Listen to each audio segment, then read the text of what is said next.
Mas mababang temperatura asahan sa Baguio City sa mga susunod na araw ayon sa pag-asa. May ulat si Jasmine Gabriel Galban. Naglalaro sa 16 hanggang 17 degrees Celsius ang minimum temperature sa Baguio City.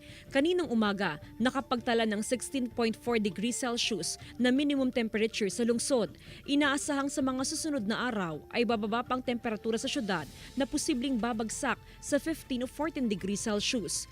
Inaasahang mararanasan ang pinakamalamig na klima sa buwan ng Enero-Pebrero ng 2023. Kapag clear sky siya at medyo may lamig sa gabi at madaling araw, yun, lalamig siya. Kasabay ng malamig na klima, exciting din ang mga susunod na araw sa lungsod ng Baguio. Nakaschedule ang iba't ibang Christmas activity sa Session Road. Ngayon pa lang, ramdam na ang pagtaas sa bilang ng mga turistang umaakyat sa lungsod ng Pino. But of course, the other activities that are happening there still happens every Sunday. Yung mga ating buskers, ating mga chalk art artists. We will also have chalk art challenges in some of the Sundays. But we will reserve yung the two major holiday natin, December 25 and January 1 are actually Sundays. Mahigit 400 pulis at force multipliers ang nakadeploy ngayon sa syudad ng Baguio para matiyak ang kaligtasan at kaayusan ng syudad ngayong Christmas season.